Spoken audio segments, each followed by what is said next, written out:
ನಾನು ತುಂಬ ಚೆನ್ನಾಗಿದ್ದೀನಿ. ಸೊ ಇವತ್ತು ಸಂಜೆ ಆಗಿದೆ, ಸೋಮವಾರ ಸಂಜೆ ಅಲ್ವಾ, ಸೊ ಪೂಜೆ ಮಾಡಬೇಕಿತ್ತು. ಒಂದು ಮಿನಿ ವ್ಲಾಗ್ ಮಾಡೋಣ ಅಂತ ಮಿನಿ ವ್ಲಾಗ್ ಸ್ಟಾರ್ಟ್ ಮಾಡಿದ್ದೀನಿ. ಸೊ ಇವಾಗ ಸ್ನಾನ ಮಾಡ್ಕೊಬಂದು ತಲೆ ಎಲ್ಲ ಒಣಗಿಸ್ಕೊತಿದ್ದೀನಿ. ಪಾರಿವಾಳ ಅಂದರೆ ಅವಳಿಗೆ ತುಂಬ ಇಷ್ಟ. ಅಲ್ಲಿ ಪಾರಿವಾಳ ಕೂತಿರೋದು ನೋಡಿ, ಪಾರಿವಾಳನ ಬಾಯಿಲಿ ಬಾಯಿಲಿ ಅಂತ ಕರೀತಿದ್ಲು. ಸೊ ಪಾರಿವಾಳ ನೋಡಿದ್ರೆ ಸಾಕು ಎಲ್ಲಿದ್ರೂ ತೋರಿಸ್ತಾಳೆ, ಪಾರಿವಾಳ ಬಾಯಿಲಿ ಅಂತ ಕರೀತಾಳೆ.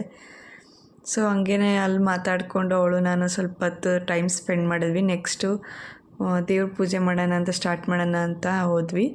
ಬಟ್ ನನಗೆ ಇಂಪಾರ್ಟೆಂಟ್ ಏನು ಅಂದರೆ, ಫಸ್ಟು ದೇವ್ರ ಪೂಜೆ ಮಾಡ್ಬೇಕಾದ್ರೆ ಯಾವ್ದಾದ್ರು ಸಾಂಗ್ ಇರಲೇಬೇಕು, ದೇವ್ರ ಸಾಂಗು. ಸೊ ಇವತ್ತು ಸೋಮವಾರ ಆಗಿರೋದ್ರಿಂದ ಸೋಮವಾರದ್ದು ಮಹದೇಶ್ವರದ್ದು ಇಲ್ಲ ಅಂತಂದರೆ ಶಿವ ಆ ಥರ ದೇವ್ರ ಸಾಂಗ್ ಹಾಕಿ ಪೂಜೆ ಮಾಡ್ತೀನಿ. ದೇವ್ರ ಸಾಂಗ್ ಹಾಕಿ ಪೂಜೆ ಮಾಡೋಕ್ಕೆ ಅಂತ ಹೊರಟೆ. ಪೂಜೆ ಮಾಡ್ಬೇಕಾದ್ರೆ ನನ್ನ ಮಗಳು ಅಷ್ಟೇ ಯಾವಾಗಲೂ ನನ್ನ ಜೊತೆಲೇ ಇರ್ತಾಳೆ.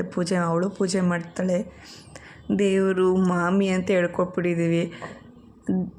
ದೇವ್ರ ಫೋಟೋ ಎಲ್ಲಿ ನೋಡಿದ್ರೂ ಅಷ್ಟೇ, ಎಲ್ಲೇ ಕಂಡ್ರೂ ಅಷ್ಟೇ ಕೈ ಮುಗಿತಾಳೆ. ಮತ್ತು ರಾಮ ರಾಮ ಅಂತಾಳೆ, ಗೋವಿಂದ ಗೋವಿಂದ ಮಾಡ್ತಾಳೆ. ಏನೋ ಒಂಥರ ಮಕ್ಳುಗಳಿಗೆ ಇದೆಲ್ಲ ಹೇಳ್ಕೊಟ್ರೆ ಏನೋ ಒಂಥರ ಖುಷಿ ಆಗುತ್ತೆ ನಮಗೂ. ದೇವ್ರ ಪೂಜೆ ಮಾಡಬೇಕು ಅಂದರೆ ನನಗಂತೂ ತುಂಬ ಖುಷಿಯಾಗುತ್ತೆ. ಸೋಮವಾರ, ಗುರುವಾರ, ಶುಕ್ರವಾರ, ಶನಿವಾರ ನಾನು ಫಸ್ಟು ಅರ್ಶಿನ ಕುಂಕುಮ ಎಲ್ಲ ನನಗೂ ಅವಳಿಗೂ ಎಲ್ಲ ಇಟ್ಕೊಂಡು ಆಮೇಲೆ ದೇವ್ರಿಗೆ ಕೈ ಮುಗಿದು ಆಮೇಲೆ ಗಂಧದ ಕಡ್ಡಿ ಹಚ್ಚಿ ಪೂಜೆ ಮಾಡ್ತೀವಿ. ಸೊ ನೋಡಿ ನಾನು ಹೇಗೆ ಪೂಜೆ ಮಾಡ್ತಾಯಿದ್ದೀನಿ ಅಂತ. ಅವಳಂತೂ ಈ ಕೆಳಗಡೆ ಇಳಿಯೋದೇ ಇಲ್ಲ. ನನ್ನ ಜೊತೆಲೇ ಇದ್ಕೊಂಡು ಅವಳನ್ನ ಎತ್ಕೋಬೇಕು, ಪೂಜೆ ಮಾಡ್ಬೇಕಾದ್ರೆ ಎತ್ಕೊಂಡು ಎಲ್ಲ ಪೂಜೆ ಮಾಡೋದನ್ನೆಲ್ಲ ನೋಡ್ತಾಳೆ.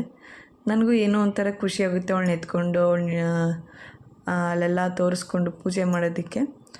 ಸೊ ಪೂಜೆ ಎಲ್ಲ ಮಾಡಾದಮೇಲೆ ಒಂದು ದೇವ್ರನ್ನ ಬೇಡ್ಕೊತೀವಲ್ಲ, ಆ ಬೇಡ್ಕೊಂಡು ಮನಸ್ಸಿಗೆ ತೃಪ್ತಿ ಆಗುತ್ತಲ್ಲ, ಅದರಷ್ಟು ಖುಷಿಯಾಗೋದು ಇನ್ಯಾವುದೂ ಇಲ್ಲ. ದೇವರು ಬೇಡಿದೆಲ್ಲ ಕೊಡಲ್ಲ, ಆದರೆ ನಾವು ನಂಬಿಕೆ ಇಟ್ಟು ಬೇಡ್ಕೊಂಡ್ರೆ ಎಲ್ಲೋ ಒಂದು ಯಾವುದೋ ಒಂದು ಎಲ್ಲಿಂದನೂ ಒಂದು ಆಗುತ್ತೆ ಅನ್ನೋ ಒಂದು ನಂಬಿಕೆ ಇದೆ. ಸೊ ಅದರಿಂದ ನಾವು ದೇವ್ರನ್ನ ಆದಷ್ಟು ಬೇಡ್ಕೋಬೇಕು ಹೊರತು ನಾವು ಮಾಡಲೇಬೇಕು ಅಂತ ಕೇಳ್ಕೊಬಾರ್ದು. ನೋಡಿ ದೇವ್ರ ಮನೆ, ನಮ್ಮ ಮನೆಯಲ್ಲಿ ಜಾಸ್ತಿ ಫೋಟೋಸ್ ಎಲ್ಲ ಇಟ್ಕೊಂಡಿಲ್ಲ. ಜಸ್ಟ್ ಸಿಂಪಲ್ಲಾಗಿ ಒಂದೆರಡು ಫೋಟೋ, ಕಳಶ ಮತ್ತು ಒಂದೆರಡು ಚಿಕ್ಕ ಚಿಕ್ಕ ದೇವ್ರ ಫೋಟೋಗಳು ಇಟ್ಕೊಂಡು ಪೂಜೆ ಮಾಡ್ತೀವಿ. ಅದೇ ನಮಗೆ ಸಾಕು, ಅದೇ ಖುಷಿಯಾಗುತ್ತೆ ದೇವ್ರು. ಆಮೇಲೆ ನಾನು ನನ್ನ ಮಗಳು ಸ್ವಲ್ಪ ಹೊತ್ತು ಹಾಡೆಲ್ಲ ಕೇಳಿಕೊಂಡು ದೇವ್ರದ್ದು ಸ್ವಲ್ಪ ಹೊತ್ತು ಭಜನೆ ಮಾಡ್ಕೊಂಡು ಅಲ್ಲೇ ಕೂತ್ಕೊಂಡು ಕೇಳಿಸ್ಕೊಂಡು, ಇಷ್ಟೇ ನಮ್ಮದು ಮಿನಿ ವ್ಲಾಗ್ ದೇವ್ರ ಪೂಜೆದು. ಸೊ ನಿಮಗೆಲ್ಲ ಇಷ್ಟ ಆಯಿತು ಅಂದರೆ ಲೈಕ್ ಮಾಡಿ, ಶೇರ್ ಮಾಡಿ, ಕಮೆಂಟ್ ಮಾಡಿ. ಸೊ ಬಾಯ್ ಬಾಯ್.